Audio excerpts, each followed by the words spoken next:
Welcome everyone to TV Show Roundup.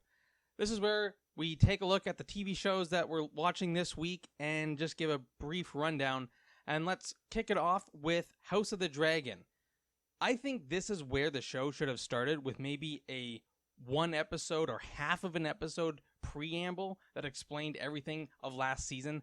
I know a lot of people love last season.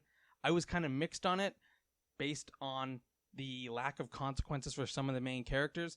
Hopefully we're going to get to see that rectified this season, and they're starting out strong. We have some awesome setup and awesome tension already being laid, and a lot of the actors are now really sinking into their roles, and they understand their character a little bit better this time around. So we're going to see some brilliant performances, I have no doubt. Now let's jump on over to The Boys. I think everyone is glad that this show is going to end next season. Don't get me wrong, I actually really like this show. I think it's one of the best political satire, drama, action shows, I don't even know how to classify it, out there of all time. But the problem is, and I had this issue in previous seasons, but it's now becoming more evident, and that is they don't want to lose some of these main characters the way Game of Thrones did. But at the same time, some of these characters have nothing left to do. They have served their purpose in the plot so far, and now they're kind of treading water. And so I want the show to go out while it's still on a bit of a high. I don't want this sinking down and just sort of,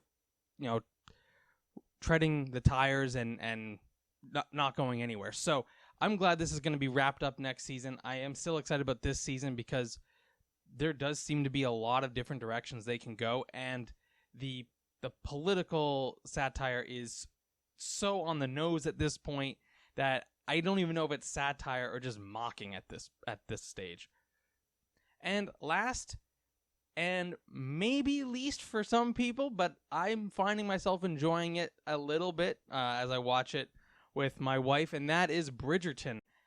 This show, as a history buff myself, who studied history in university, you cannot watch this show with any of that in your mind, because this show is purely for the romantic drama, and it's kind of silly, but it does have some interesting character moments that I get why people are so emotionally involved.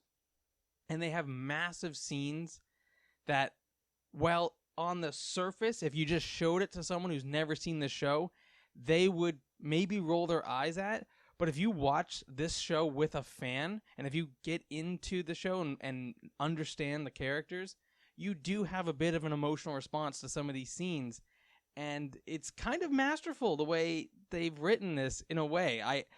I will say, it's not my cup of tea. I wouldn't watch this on my own.